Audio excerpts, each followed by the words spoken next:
November 15th at 4:25 Eastern is circled on my calendar. Patriots Giants at the Meadowlands. We know the G-Men had the Pats number back in 2007. In 2011, of course, winning the Super Bowl. But this time around, New England is favored by 7 to stay perfect. Skip, what chances do you give the G-Men to win this one? I must admit to you, when I first saw this betting line this morning, only 7? Oh, God. It sort of gave me pause. I thought, well, somebody in Las Vegas, people who are very smart at what they do, they're giving the Giants a little bit of respect here. Just a little bit. It's only 7. I thought it might be 10.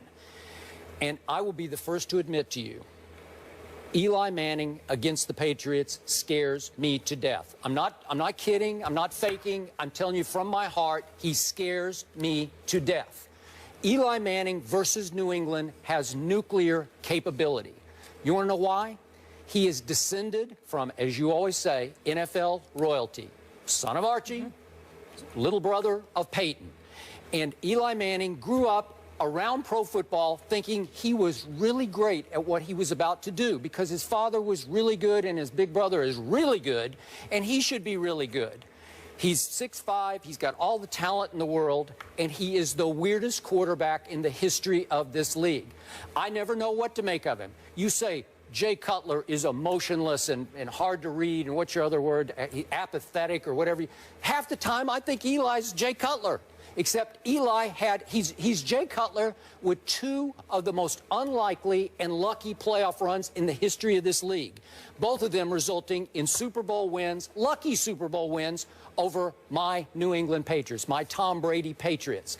And I never know if Eli cares or doesn't care because he will try anything at any moment, and if it blows up in his face, he just shrugs and goes on because he's Eli Manning. His father's Archie. His big brother's Peyton. He's made all the money he'll ever need in the world, and he just goes on to the next play, which is why Eli Manning has led this league in turnovers, in interceptions 3 times.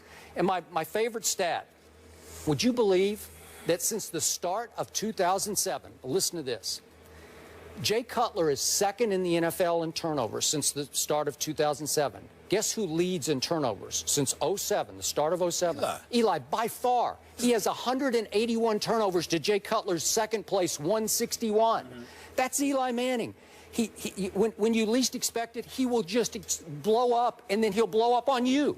And listen, those 2 plays in the Super Bowl, the first one to Tyree, it's the biggest pass in a prayer I've ever seen. It's 3rd and 5 at the 44, their own 44. I don't know how he got away because he's not that athletic. And then he just flings it to nowhere. I don't know what Rodney Harrison was doing. He wasn't doing anything. We'll talk about him later in the show. But all of a sudden, Tyree goes up, and it sticks in his face mask. I wouldn't say he wasn't doing anything. Yeah, well, I saw him jump up and you got to get your hand on the ball. It hangs up there for 14 seconds. You got to get your hand on the ball, and it sticks in Tyree's face mask. He'd caught 4 balls all season. This is impossible. And Tom Brady had done what he always does. He had clutched up and thrown the touchdown pass to Randy Moss with a couple of minutes left, and all of a sudden it's 14-10, and all of a sudden it's 17-14 Eli. How did he do that? And then in the next Super Bowl, Eli, they're backed up, they're in jail, they're stuck at their 12-yard line, and he throws one down the chimney to Manningham. It was a great throw. That was a great throw. I got to tell you.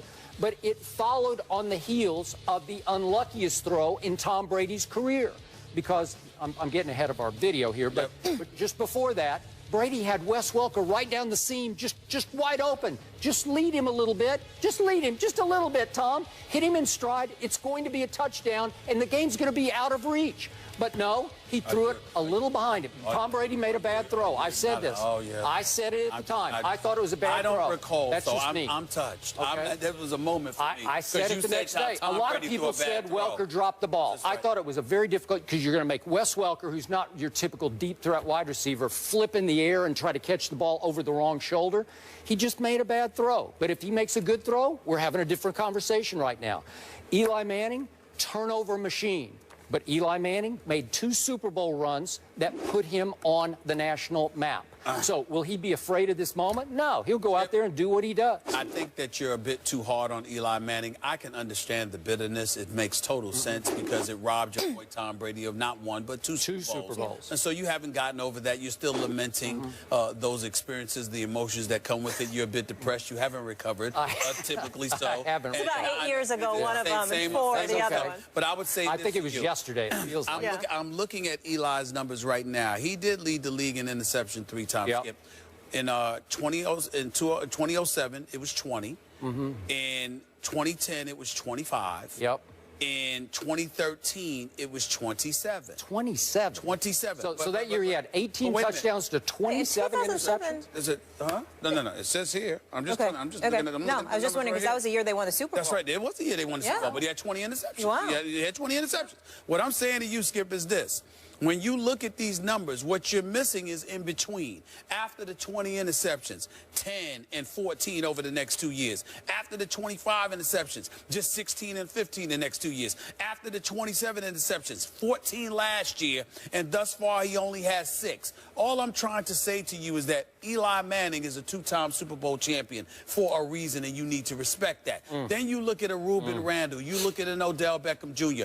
I don't recall Eli Manning having those requisite weapons. Manning's hand was good, and you had some other weapons, but you didn't have an Odell Beckham Jr. on your squad. You look at some of the guys, some of the responsibility, rather, that Tom Coughlin and the Giants organization has placed on Eli Manning's shoulders. You know, it's similar to what is asked of Tom Brady in order to do what he did, except for some reason, whether it's schematically or otherwise, okay, you have continuity with the coordinators. You have continuity with Bill Belichick. Even though you've got the continuity with Tom Coughlin, there's always been some upheaval as to what the offense should be doing because of the offensive line, the lack of protection to Eli, the absence of a running game. There's been a whole bunch of stuff that comes with it. So I don't look at Eli as some marginal quarterback, and I don't talk about him that way. At no time has Eli Manning reminded me of Jay Cutler.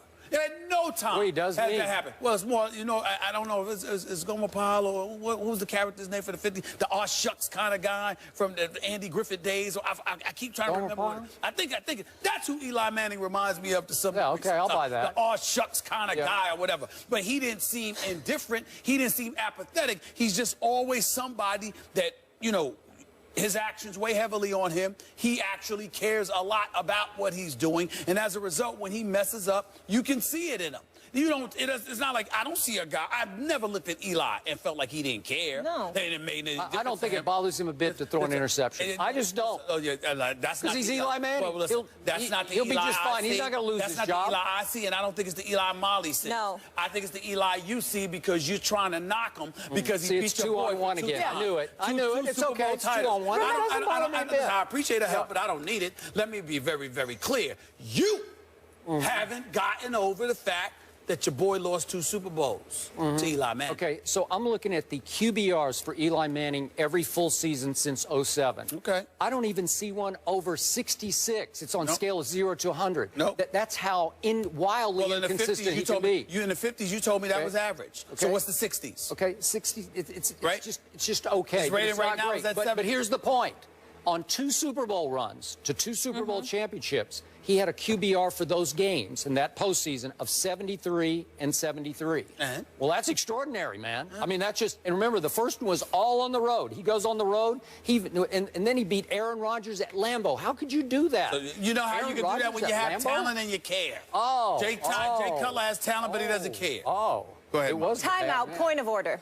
The Godfather quote, you never tell anyone outside the family what you're thinking. That's what Eli lives by. He doesn't show emotion. The Mannings don't show their emotion. It doesn't mean he doesn't care. It means he's not soft. Second point of order. Do you star in a Gatorade commercial? Did I? Yes. Yes, you did. Yes. Well, I think star.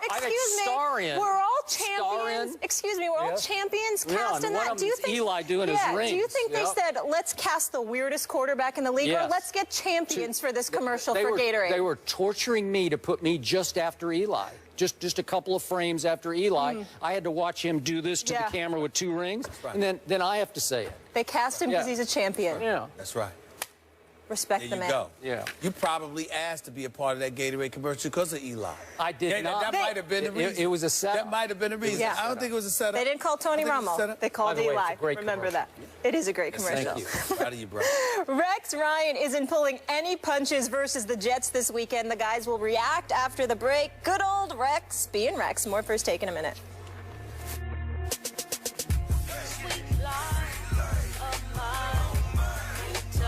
The Bears get their third victory of the season, defeating the Chargers at Qualcomm 22-19. Philip Rivers threw for 280 yards in the loss, giving him 3,033 for the season. That marks his 10th straight season with at least 3,000 passing yards, tied for the fourth longest streak in NFL history. Pretty impressive. But his team has just 2 wins this season and holds the last spot in the AFC West. Skip, how would you rank Philip Rivers' career? I don't know for sure. This guy baffles me. He's always baffled me. We did a show in Miami around the time LeBron broke through and won his first ring. Remember that over the Thunder? Mm-hmm. And we had a question in the show about Philip Rivers. I'm sorry, it's about which athlete needs to break through now. Who has the most pressure on him? So I'm going back, what is that, 5 years almost now? 4 years? And I picked Philip Rivers. He needs to validate his sort of top 10 ranking as a top 10 or even top 5 quarterback statistically with something big in the playoffs, a big playoff run. And the only way